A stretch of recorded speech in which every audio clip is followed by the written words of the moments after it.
Hey guys, Jason Harris, Ozark Overland Outfitters. We're on our way up to a Land Cruiser get together that we assembled, and we'll have about probably 6-7 cruisers there. It's going to be a good time, good camping. It's actually has snowed out here in the last day, and up this way we still have snow on the ground, so, and I think it might even get a little bit better as we get towards the direction that we're going. What I want to talk about is I think I'll start another series, a new series on how to prepare an overland vehicle without going overboard with it. That's in the business that I'm in. What I notice is there's a lot of people who want to go overboard, overkit their overland vehicles. What we need to focus on is trying to build a vehicle that's all the components are easy to use. Sleeping system, easy to use. There's several different options that you can go with there. There's some people don't want a rooftop tent. You know, I'm one of those that kind of go back and forth on that. I enjoy my Darchie swags that I've got, but my wife, she doesn't like them. So what you'll find is I'll end up taking the rooftop tent off because I like a lighter weight vehicle for my harder four-wheel driving that I like to do at times. And then we'll go about a stint and you'll see the rooftop tent back on because we're going on a trip that has multiple days, and my wife just plain old does not like to sleep on the ground in a swag, whereas I enjoy it. I like the simplicity of that. It takes about 45 seconds to set my quick pitch hard shell up. It takes me about 3 minutes to set my Darchie swag up. But you're looking at the difference in weight of about 20 pounds versus 187 pounds for the rooftop tent. So that's the different mindset. You've got your cooking arrangement, your fridge arrangement. How many seats do you need? If you don't need a full back seat, then you're a lot better off taking and putting the fridge in place of one of those back seats and then just accessing it through one of the back doors if you've got a four-door vehicle. So that keeps weight down, and it also makes it where it's simpler to use.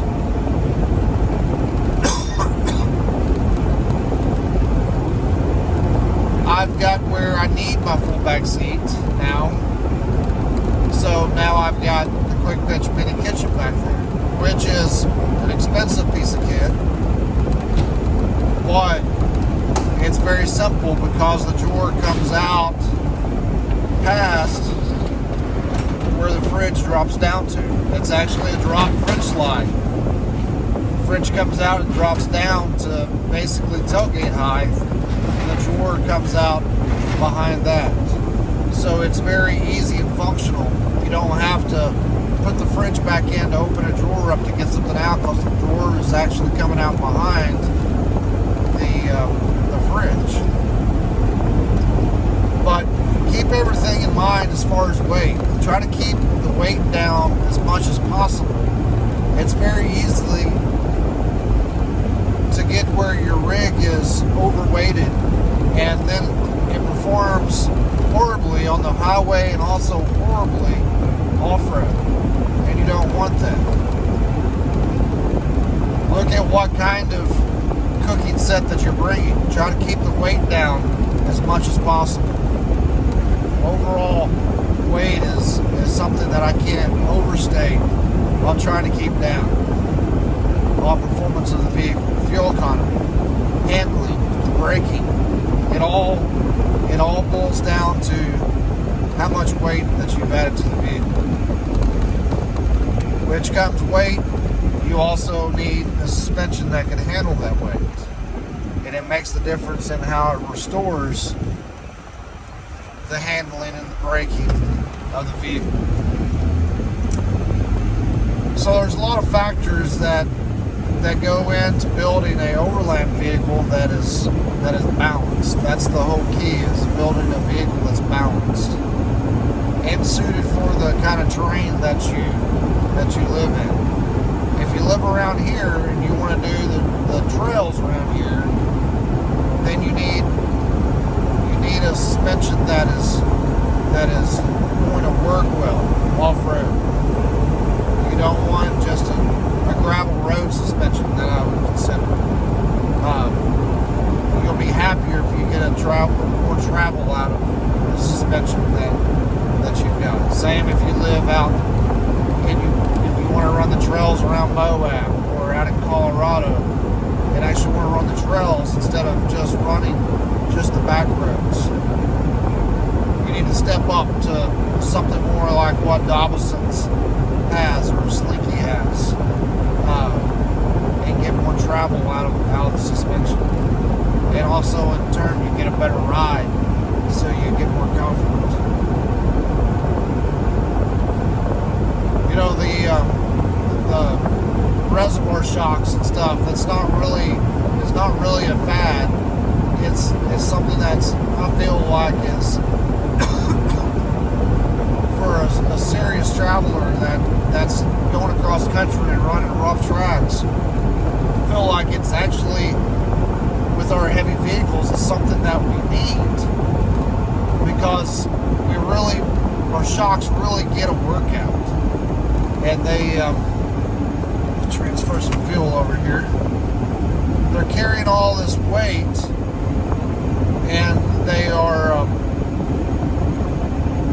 getting cycled time and time again, so they're building up a lot of heat. With the reservoir shock, you've got a lot more oil capacity, and then you've got that floating piston inside the reservoir that separates the oil from the nitrogen, and it keeps it from wanting to foam. So you got a lot less fading, and the shocks will run a lot cooler. If you can afford it, go with the reservoir shock. You won't be unhappy. Do some research.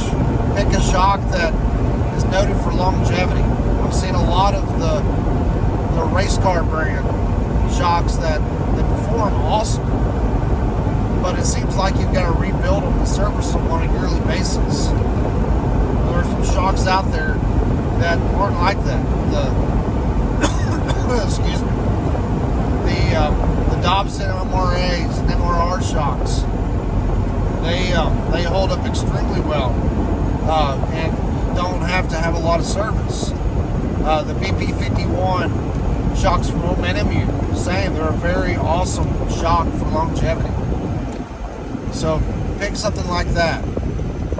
Stay away, in my opinion, stay away from the race car brands that we used to use constantly on our rock crawlers. And we was rebuilding those things it seems like we'd have a shock blowout every few months. And they're expensive shocks. They're not a cheap shock. They're well-made shocks, but they're made for a purpose. And that purpose isn't longevity, I don't believe. It's solely upon performance and strength, but not lasting strength. They have to be rebuilt as time goes on. So tune in. We'll try to get some good content together here really soon, and try to help you figure out how you can build a balanced Overland vehicle. Remember to push that like button and subscribe, and I'll see you guys next time.